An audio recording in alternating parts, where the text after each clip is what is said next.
Hello student, स्वागत है आपका हमारे YouTube channel Shri education basic math पर। इस वीडियो में हम क्लास 10th के समांतर श्रेणी के बारे में बात कर रहे हैं और यह हमारे पास प्रश्नावली 5B से हमने प्रथम लाइन के यानी कि लाइन 1 से ए क्वेश्चन को लिया है। तो यहाँ ए क्वेश्चन सोल्व करने से पहले हम ऊपर दी गई लाइन को पढ़ते हैं। प्रत्येक अनुक्रम के 5 पद लिखिए तथा संगत श्रेणी ज्ञात कीजिए। यानी कि हमें यहां सवाल को सोल्व करके 5 पद को लिखना है। तो आइए क्वेश्चन को देखते हैं। तो यहां A1 यानी कि प्रथम पद हमारे पास 3 दिया गया है और उसके बाद हमें AN बराबर 3AN-1 + 2 सभी। तो यहां जो n हमारे पास क्वेश्चन में लिखा है उसके बराबर हम मान लेंगे और जैसे ही मान रखते चलेंगे तो हमें 5 पद प्राप्त होंगे। तो यहां हमारे पास जो n है, यहां शर्त दी गई है कि n के बराबर हम या तो 1 के बराबर लेंगे या 1 से ज्यादा लेंगे, लेकिन हमारा जो n का मान है वह 1 से कम नहीं होना चाहिए। तो इसी शर्त के अनुसार हमें क्वेश्चन को सॉल्व करना है। तो आइए सबसे पहले समांतर श्रेणी के सूत्र के ऊपर बात करते हैं। जो हमारा पदों को ज्ञात करने का सूत्र होता है, तो a plus n-1 into D, यह हमारा एक फॉर्मूला होता है।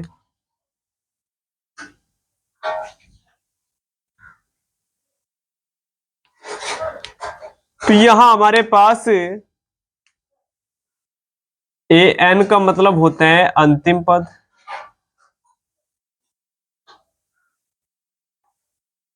और a का मतलब होता है प्रथम पद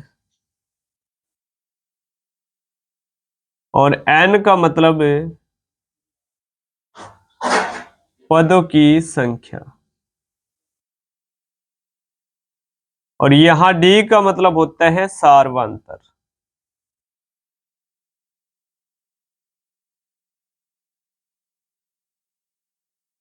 तो यहां सूत्र में लिखे सभी पदों के बारे में हमने आपको बताया। an का मतलब अंतिम पद, a का मतलब प्रथम पद और n का मतलब पदों की संख्या और d का मतलब सार्वंतर। तो आपको जब भी समांतर श्रेणी में कोई भी क्वेश्चन दिया होगा तो वहां n का मान हमेशा पदों की संख्या रहेगा।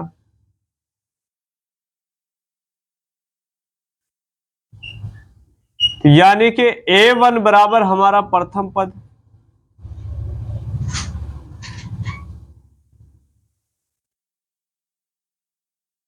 यानी कि यहां n का मान 1 है।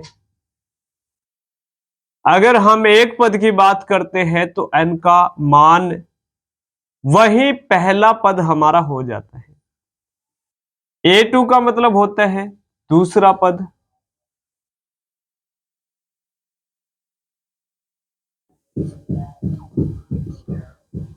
तो यहां जब दूसरे पद की बात करेंगे तो हमारा n का मान हमारा 2 हो जाएगा और यहां A3 का मतलब होता है तीसरा पद।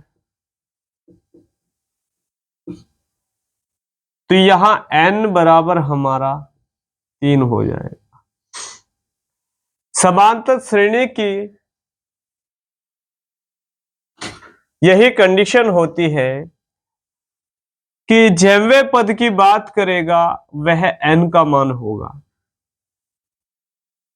श्रेणी में कितने भी पद दिए हो वह n से ही दर्शाए जाते हैं, लेकिन अलग अलग पद के अनुसार हमारा n का मान बदल जाता है। तो यानी कि पदों की संख्या, यहां पद पहला है तो इसलिए n का मान 1 लिखा, यहां दूसरा पद है इसलिए n का मान 2 लिखा गया, और यहां पर n का मान 3 इसलिए लिखा गया क्योंकि हम तीसरे पद की बात कर रहे हैं। और समांतर श्रेणी में a हमेशा हमारा दर्शाता है प्रथम पद, दूसरे पद और तीसरे पद को। जैसे कि हमने लिखा A1 तो यह प्रथम पद हो जाएगा, और यहां A2 लिखेंगे तो दूसरा पद, और A3 तीसरा पद। A हमें पदों को बताता है। तो यहां पर A1 हमारा प्रथम पद दिया है, लेकिन हमें 5 पद और निकालने हैं, तो आइए जानते हैं कि हम उन पदों को कैसे ज्ञात करेंगे।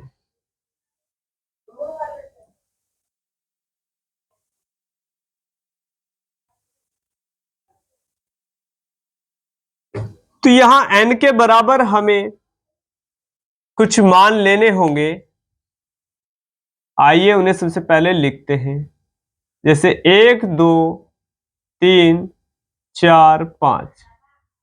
तो बारी बारी से n के बराबर हमें यह मान रखने होंगे। अब यही मान हमें क्यों रखने होंगे? क्योंकि हमें 5 पदों तक निकालना होगा। प्रथम पद A1,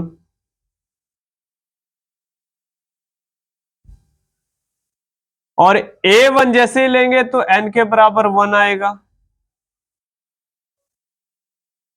यानी कि पहला पद दर्शाने के लिए हमें n का मान 1 रखना होगा। और यहां A2 जब निकालेंगे तो n का मान हमें 2 लेना होगा, चूंकि हम दूसरा पद निकालेंगे। और यहां A3 हमारा तीसरा पद होता है, तो यहां n का मान 3 लेना होगा, चूंकि हमें तीसरा पद निकालना है। और यहां A4 को जब चौथे पद को निकालेंगे तो यहां n का मान 4 लेना होगा, क्योंकि A4 से ही हमारा चौथा पद दर्शाया जाता है, तो इसलिए n के बराबर हमें 4 लेना होगा। और यहां जब A5 निकालेंगे तो n का मान हमें 5 रखना होगा। क्योंकि हमारी श्रेणी गिनती के आधार में जब चलाई जाती है तो प्रथम पद, द्वितीय पद, तीसरा पद, चौथा पद और पांचवा पद, तो इसी प्रकार हमें निकालना होता है। तो आइए क्वेश्चन को देखते हैं कि क्वेश्चन को कैसे सॉल्व करना है। तो यहां जब हम क्वेश्चन को सॉल्व करेंगे तो हम यहां n के बराबर सबसे पहले 2 लेंगे। n बराबर 2 लेने पर, अब ऐसा क्यों किया? क्योंकि श्रेणी का पहला पद हमें पता है, इसीलिए हम दूसरे पद से यहां स्टार्ट करेंगे श्रेणी का पद निकालना। तो an और 3 an-1 +2 में हमें वैल्यू को रखना होगा। तो आइए वैल्यू पुट अप करते हैं। तो यहां A2 बराबर 3 n जहां भी हमारा लिखा है तो वहां 2 रखना है, और -1 और +2। तो यहां दूसरा पद निकालना है तो n के बराबर 2 रखेंगे। तो यहां घटाएंगे तो A1 हमें मिल जाएगा। अब हमारे पास श्रेणी में A1 की वैल्यू 3 दी गई है, तो A2 निकालना है। तो A1 यहां 3 की गुणा में है, और A1 की वैल्यू 3 दी गई है, तो जो का तो प्लस में 2 है, तो 2 3 तिया 9 +2, तो हमारा हो जाएगा 11। यानी कि A2 हमारे पास जब आएगा तो वह हमारे पास 11 आ जाएगा। तो यहां लिख लेते हैं A2 को। जो हमारा श्रेणी का दूसरा पद है वह हमें 11 मिल जाएगा। तो आइए श्रेणी का तीसरा पद जब निकालेंगे तो हमें n के बराबर 3 लेना होगा। n बराबर 3 लेने पर, तो जैसे ये n बराबर 3 लेंगे तो यहां फिर से वैल्यू को पुटअप करना होगा। तो आइए वैल्यू को पुटअप करते हैं। तो जहां जहां हमारा n श्रेणी में रखा है वहां हमें अब 3 लिखना होगा। तो A3 पद निकालने के लिए हमें यहां 3 लिखना होगा, -1 और प्लस हमारा 2। तो यहां जैसे ही घटाएंगे तो हमारे पास जब 3 में से 1 चला जाएगा तो 2, और यहां A2 हमने अभी निकाला है। A2 हमारे पास जो पद आया है वह 11 आया है। तो यहां A2 3 की गुना में है, इसलिए 11 को A2 की स्थान पर रखने के बाद गुना में रख देंगे और प्लस 11 तिया 33 प्लस 2, तो हमारे पास आ जाएगा 35, जो हमारी वैल्यू होगी A3 की। तो A3 की वैल्यू हमारे पास 35 हो जाएगी। तो यहां हमारे पास अभी 3 पद आ गए हैं। आइए क्वेश्चन का चौथा और पांचवा पद निकालने के लिए सबसे पहले इन्हें रफ कर देते हैं।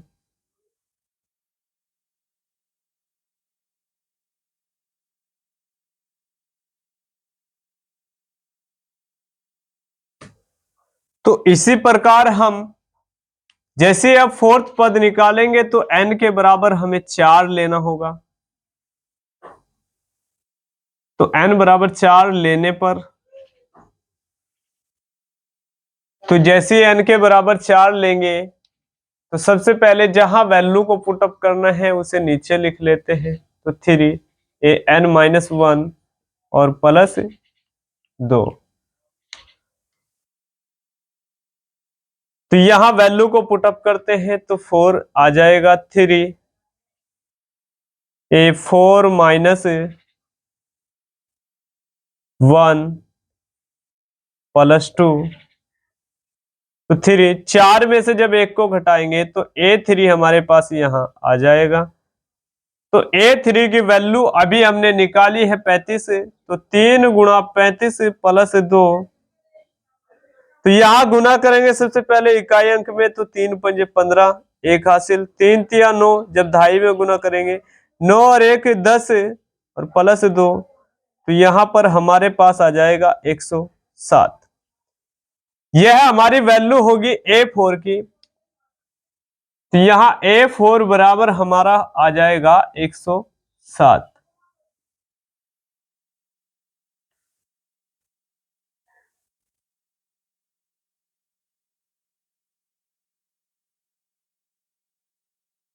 और यहां जैसे ही A5 को निकालेंगे तो n के बराबर हमें 5 रखना होगा। तो यह हमने 5 लिया है, यानी कि n बराबर 5 लेने पर, और यहां सवाल में वैल्यू को पुटअप करना है तो सवाल को लिखते हैं an 3 an-1 और प्लस 2।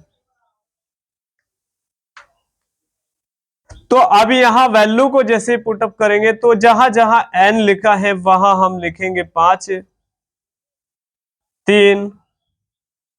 तो यहां n के बजाय हम 5 लिखेंगे तो -1 और प्लस 2।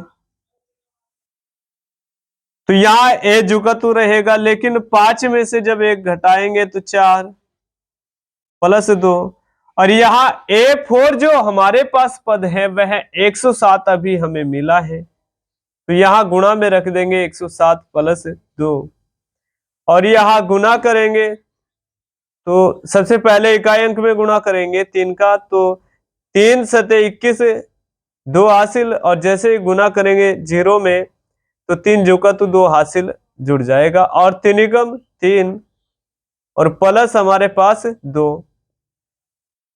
तो यहां हमारा टोटल मिल जाएगा 300 और जैसे इकाई में 2 को ऐड करेंगे तो ये मिलेगा हमें 323। तो यानी कि हमारे पास पांचवा पद हमारे पास जो आएगा श्रेणी में वह 323 आ जाएगा।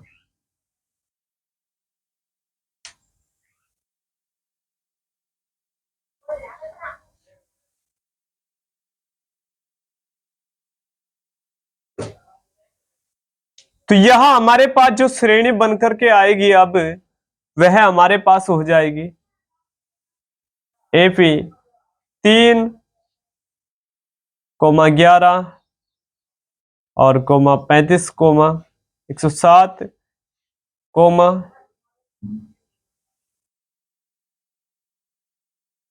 323। तो यहां हमें जो क्वेश्चन में कहा गया था उसी के अनुसार हमने वैल्यू को पुटअप करके यहां मान निकाले हैं।